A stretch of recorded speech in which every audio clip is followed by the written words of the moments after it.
शहर के बाहरी इलाके में, जहां ऊंची ऊंची इमारतें खत्म हो जाती थीं और गंदी संकरी गलियां शुरू हो जाती थीं, वहीं एक टूटी हुई झोपड़ी थी। झोपड़ी की छत से पानी टपकता था, दीवारों पर दरारें थीं और अंदर एक पुरानी चारपाई पड़ी थी। इसी झोपड़ी में रहता था एक छोटा सा लड़का, रवि। रवि की उम्र सिर्फ 14 साल थी, लेकिन उसकी आंखों में बचपन नहीं, बल्कि जिंदगी की थकान थी। हर सुबह सूरज निकलने से पहले, जब पूरा मोहल्ला अभी सो रहा होता, रवि चुपचाप उठ जाता। वो धीरे से अपनी माँ के पास जाता। माँ, मैं कबाड़ बीनने जा रहा हूँ। आज कोशिश करूँगा कि ज़्यादा पैसे मिल जाएं। बेटा, ज्यादा मेहनत मत करना, तेरी तबीयत भी खराब हो जाएगी। मैं मजबूत हूँ माँ, आप ठीक हो जाओ, बस यही चाहिए। माँ कुछ नहीं बोलती, बस बेटे के सिर पर हाथ फेर देती। रवि की माँ कई महीनों से बीमार थी। कभी तेज बुखार, कभी सांस की दिक्कत, कभी कमजोरी इतनी कि उठ भी नहीं पाती। एक बार रवि उसे सरकारी अस्पताल ले गया था। डॉक्टर ने रिपोर्ट देखकर कहा था, अगर सही दवा और सही खाना नहीं मिला तो हालत बिगड़ सकती है। डॉक्टर साहब, दवा कितने की आएगी? डॉक्टर ने एक कागज पकड़ा दिया। इतने पैसे तो मैंने कभी देखे भी नहीं। डॉक्टर ने गंभीर आवाज में कहा। बेटा, कोशिश करो वरना बाद में पछताना पड़ेगा। उस दिन से चाहे कुछ भी हो जाए, माँ की दवा में कोई कमी नहीं होने दूंगा। रवि के पास स्कूल जाने का सपना था। कभी कभी वो स्कूल के बच्चों को यूनिफॉर्म में जाते देखता, बस्ता पीठ पर, हंसते खेलते, और रवि मन ही मन सोचता, काश मैं भी कभी स्कूल जा पाता। लेकिन फिर माँ की खांसी की आवाज उसके सपनों को तोड़ देती। वो अपना पुराना फटा हुआ बैग उठाता, जिसमें जगह जगह छेद थे, और निकल पड़ता शहर की गलियों में। कूड़े के ढेर, सड़ी हुई बदबू, मक्खियां, कुत्ते और कई बार नुकीले कांच। रवि की उंगलियों में कई पुराने कट के निशान थे, लेकिन वो दर्द सहना सीख चुका था। वो हर बोतल उठाते हुए सोचता, ये बोतल माँ की एक गोली, ये लोहा माँ की एक जांच। अरे हट यहाँ से, गंदगी फैलाता है। कुछ लोग सिक्का फेंक देते। ले, इससे कुछ खा लेना। रवि सिर झुकाकर सिक्का उठा लेता। अगर मैं कमजोर पड़ा तो माँ कौन संभालेगा?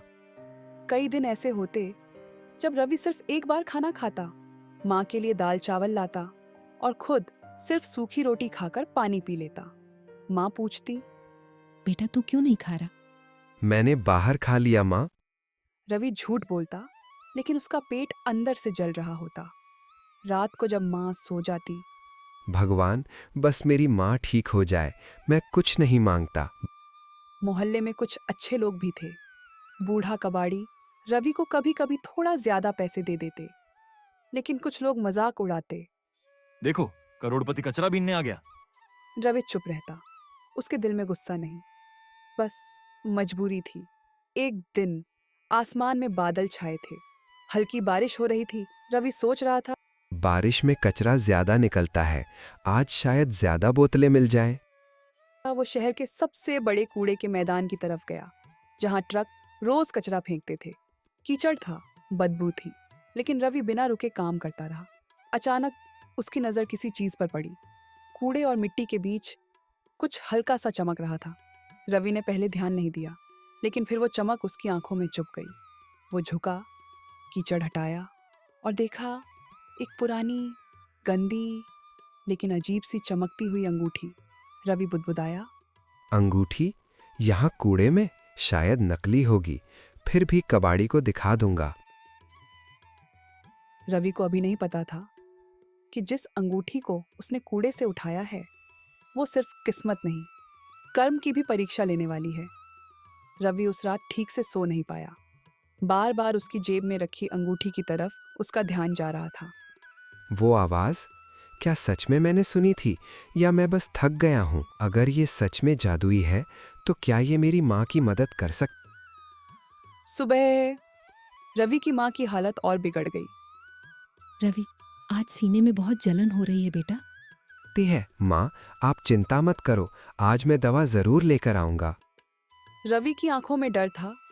उसके पास पैसे नहीं थे, और माँ की दवा आज ही जरूरी थी। रवि ने कांपते हाथों से अंगूठी को अपनी उंगली में पहना।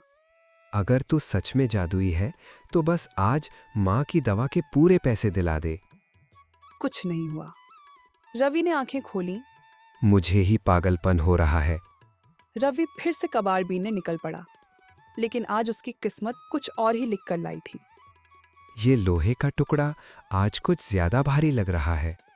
रवि उसे शामू काका के पास ले गया। अरे ये तो साधारण लोहा नहीं है बेटा, तो क्या है काका? ये खास धातु है, इसका दाम बहुत ज्यादा मिलेगा। काका ने व्यापारी को बुलाया। व्यापारी ने जांच की। हाँ, ये रेयर मेटल है, इसके 5,000 मिलेंगे। 5,000? रवि के हाथ कांप रहे थे। उसने जिंदगी में पहली बार इतने पैसे एक साथ देखे थे। रवि दौड़ता हुआ मेडिकल स्टोर पहुंचा। कौन सी दवा चाहिए? ये सारी दवाइयाँ पूरी महीने की? रवि पहली बार बिना गिने पूरी दवा खरीद पा रहा था। रवि, इतनी जल्दी कैसे? माँ, आज पूरी दवा ले आया हूँ। इतने पैसे कहाँ से आए बेटा? माँ, आज किस्मत अच्छी थी। माँ की आंखों से आंसू निकल आए। भगवान तुझे हमेशा खुश रखे बेटा। खुशी के आंसू। रात को रवि फिर से अंगूठी को देख रहा था। क्या ये सच में तेरी वजह से हुआ? हवा में फिर वही आवाज गूंजी। नियत साफ तो रास्ते खुलेंगे। मैं गलत काम नहीं करूँगा, मैं बस माँ के लिए। उस दिन से रवि के दिल में एक नई उम्मीद जाग गई। वो अब सिर्फ कबाड़ बीनने वाला नहीं था, वो अपने भविष्य के बारे में सोचने लगा था। अगर भगवान ने मुझे ये मौका दिया है तो मैं इसे सही रास्ते में ही इस्तेमाल करूँगा। लेकिन रवि को नहीं पता था कि जैसे जैसे उसकी किस्मत बदलेगी, वैसे वैसे लालची निगाहें भी उस पर टिकने लगेंगी। अब सिर्फ कबाड़ बीनने से कुछ नहीं होगा, मुझे कुछ और करना होगा। बेटा, अब तेरे पास थोड़े पैसे आ गए हैं, कुछ छोटा सा काम शुरू कर ले। हाँ माँ, मैं ठेला लगा सकता हूँ, फल या सब्जी बेचूंगा। मेहनत से किया काम कभी बेकार नहीं जाता बेटा। रवि सीधे गया शामू काका के पास। अरे रवि, आज बड़ा खुश लग रहा है बेटा। काका, मैं ठेला लगाना चाहता हूँ, आप कुछ मदद कर सकते हो? मेरे पास एक पुराना ठेला पड़ा है, तू चाहे तो सस्ते में ले जा। सच काका, आपने तो मेरी बहुत मदद कर दी। रवि पहली बार महसूस कर रहा था कि जिंदगी सिर्फ लेने वाली नहीं, देने वाली भी है। अगले दिन रवि ने छोटा सा ठेला सजाया। कुछ सेब, कुछ केले, कुछ संतरे। बेटा, सेब कितने के? 20 रुपए के 2 आंटी। अरे सस्ते हैं, 2 दे देना। रवि का दिल खुशी से भर गया। उसकी पहली कमाई इज्जत की कमाई थी। रवि अब अंगूठी को हर बात के लिए इस्तेमाल नहीं करता था। वो खुद से कहता, अगर ये जादू है भी तो मैं इसे आखिरी सहारे की तरह रखूंगा। उसी बाजार में एक आदमी रोज रवि को दूर से देख रहा था। उसका नाम था धनराज सेठ। महंगे कपड़े, सोने की चेन और आंखों में लालच। इतना छोटा लड़का इतनी तेजी से आगे बढ़ रहा है, कुछ तो गड़बड़ है। धनराज ने अपने आदमी भेजे। सेठ जी, लड़का पहले कचरा बीनता था, अब अचानक ठेला, और पैसे भी ठीक ठाक। ध्यान रखो, इसकी हर हरकत पर नजर चाहिए। रात को रवि घर आया। आज कितना कमा कर लाया बेटा? थोड़ा ही सही माँ, लेकिन मेहनत का है। तेरे पापा होते तो तुझ पर बहुत गर्व करते।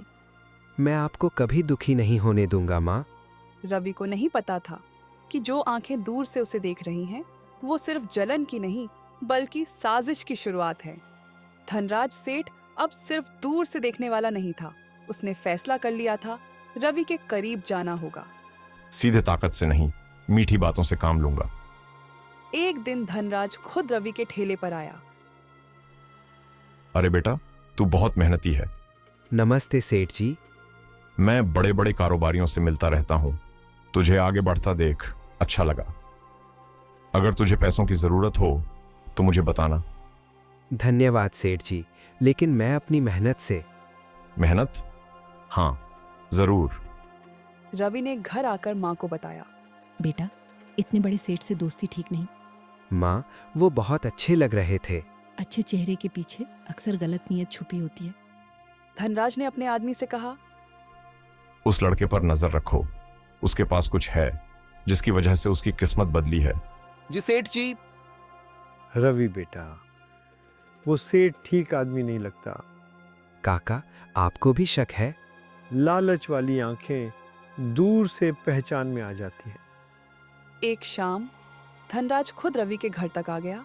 बेटा, मैं तेरी माँ की मदद करना चाहता हूँ। हम गरीब लोग हैं सेठ जी। गरीब अमीर क्या होता है माँ जी, इंसान बड़ा होता है। गरीब दिल से भरोसा करता है और मैं उसी भरोसे से खेलूंगा। एक दिन धनराज फिर से रवि के ठेले पर आया। बेटा, मैंने तेरी माँ की दवाइयों के बारे में सुना। आपको कैसे पता चला सेठ जी? शहर छोटा है बेटा, लोग एक दूसरे की खबर रखते हैं। धनराज ने कुछ पैसे निकालकर आगे बढ़ाए। ये रख ले, माँ की अच्छी जांच करवा लेना। नहीं सेठ जी, आपका बहुत एहसान हो जाएगा। एहसान नहीं, बेटे की तरह समझ कर रख ले। रवि का दिल पिघल गया। उसने पैसे रख लिए। उस रात माँ की तबीयत फिर से बिगड़ी। रवि, आज बहुत घबराहट हो रही है बेटा। माँ, मैं अभी डॉक्टर को दिखाकर आता हूँ। रवि जल्दी जल्दी तैयारी करने लगा। जल्दबाजी में उसने अंगूठी चारपाई के पास रख दी। उसी समय धनराज का आदमी बाहर निगरानी कर रहा था। सेठ जी, लड़का घर से निकल गया है। अब सही मौका है। अंधेरे में धनराज चुपचाप झोपड़ी के पास आया। बस वही चाहिए जो इसकी किस्मत बदल रहा है। उसकी नजर चारपाई के पास पड़ी छोटी सी चीज पर पड़ी। मिल गई। धनराज ने अंगूठी उठा ली और बिना आवाज के निकल गया। कुछ देर बाद रवि माँ को दवा दिलाकर लौटा। माँ, अब कैसा लग रहा है? थोड़ा बेहतर है बेटा। रवि ने आदत से अपनी जेब टटोली। अंगूठी? रवि ने चारों तरफ ढूंढा। माँ, मैंने अंगूठी यहीं रखी थी। कौन सी अंगूठी बेटा? वो एक अंगूठी बहुत जरूरी थी माँ। रवि का चेहरा पीला पड़ गया। उसे पहली बार लगा कि वो सब कुछ खो सकता है। अगले दिन रवि दौड़ता हुआ शामू काका के पास गया। काका, मेरी अंगूठी खो गई है। कैसी अंगूठी बेटा? वही जिससे मेरी किस्मत बदली। रवि, मुझे पहले से शक था, वो सेठ सही नहीं। उधर धनराज अपने आलीशान घर में अंगूठी को देख रहा था। अब देखता हूं ये जादू मुझे कहां तक ले जाता है। लेकिन धनराज नहीं जानता था कि जिस जादू को वो हथियार बना रहा है, वही जादू उसका सबसे बड़ा दुश्मन बनने वाला है। धनराज सेठ पूरी रात अंगूठी को देखता रहा। उसकी आंखों में नींद नहीं थी, सिर्फ लालच था। अगर ये सच में जादुई है तो मुझे सबसे अमीर आदमी बना दे। कमरा कांपने लगा। हा, लगता है जादू काम कर गया। अगली सुबह धनराज के गोदाम में सोने जैसी चमकती ईंटें दिखाई दी। देखो, मैं करोड़पति।